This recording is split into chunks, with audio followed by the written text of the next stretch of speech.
Halo semuanya, perkenalkan nama saya Fauzan Azmi Kamalu Rizky. Pada kesempatan video ini, saya akan memaparkan cara pengelolaan dan pengolahan limbah elektronik. Limbah elektronik atau e-waste adalah sampah atau limbah yang berasal dari peralatan elektronik.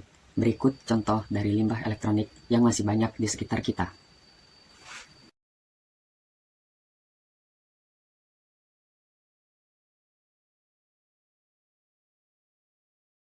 Sudah sepekan Dinas Kebersihan melakukan sosialisasi kepada masyarakat DKI Jakarta untuk mengirim telepon seluler yang sudah rusak kepada mereka.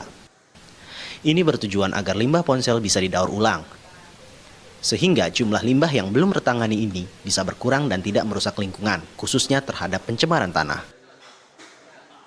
Saya yakin bahwa limbah-limbah ini pun juga sebenarnya sudah tidak bisa digunakan lagi. Handphone yang sudah mati, ya TV yang sudah mati, printer yang sudah tidak berfungsi ini juga secara fungsinya sudah tidak berfungsi lagi. Ya, tentunya kami bagian dari kepedulian terhadap masalah environmental, ya masalah lingkungan.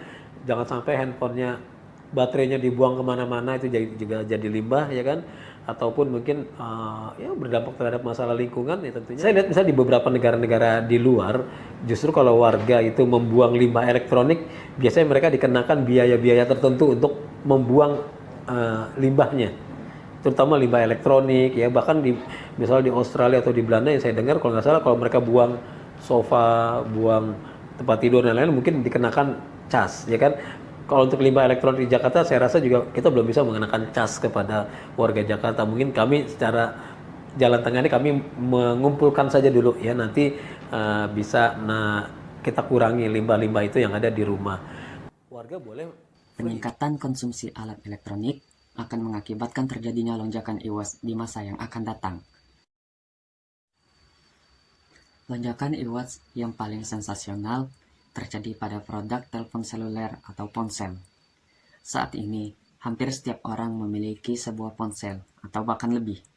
Ini tentu akan mempengaruhi jumlah e-waste yang dihasilkan. E-waste tertinggi berikutnya adalah televisi, yang kemudian diikuti oleh kulkas. Artinya, bahwa meningkatnya jumlah e-waste terkait erat dengan peningkatan penggunaan alat elektronik yang saat ini sudah menjadi gaya hidup masyarakat dunia. Kategori dari e-waste berdasarkan pengelompokan, yaitu 1. Temperature exchange equipment, atau peralatan untuk mengubah suhu. Biasanya lebih mengacu pada alat pendingin dan pembeku, seperti lemari es atau kulkas, air conditioner atau AC, ataupun alat pemanas ruangan. 2. Screen monitor, atau layar monitor, seperti televisi, monitor, laptop, notebook, dan tablet. 3. Lens atau lampu. Contohnya ialah lampu pijar, lampu kelip dengan daya tinggi, dan lampu LED. 4. Ada large equipment atau peralatan besar. Contohnya ialah mesin cuci, mesin pengering baju, mesin pencuci piring, mesin fotokopi, printer besar, dan kompor elektrik. Yang kelima ada small equipment atau peralatan kecil. Contohnya vacuum cleaner, microwave, alat ventilasi, pemanggang roti, dan pemanas air elektrik. Dan yang terakhir ada small IT and telecommunication equipment atau alat komunikasi dan IT kecil. Contohnya ialah handphone, GPS, kalkulator kecil, laptop pribadi, printer rumahan, dan telepon rumah. Rata-rata, volume e-waste terus mengalami peningkatan 3-5% per tahun. Jumlah ini 3 kali lebih cepat dibandingkan dengan limbah jenis lain. Saat ini saja, 5% limbah padat yang dihasilkan dunia adalah e-waste. Jumlah ini hanya bisa disaingi oleh jumlah limbah kantung plastik. E-waste bersifat toksik karena kandungan timbal, berilium, merkuri, kadmium, yang merupakan ancaman bagi kesehatan dan lingkungan.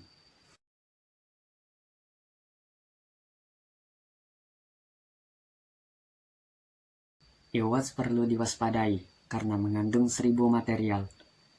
Sebagian besar dikategorikan sebagai bahan beracun dan berbahaya, seperti tembaga, palladium, kobalt, perak, timbal, dan merkuri.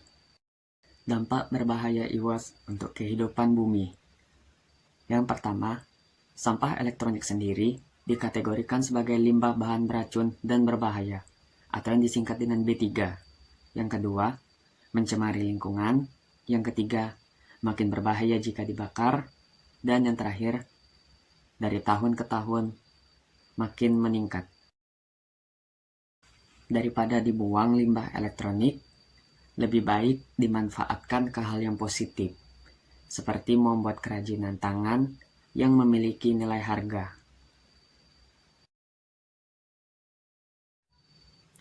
Hanya ini yang bisa saya sampaikan. Jikalau ada kata yang salah, saya mohon maaf. Akhir kata,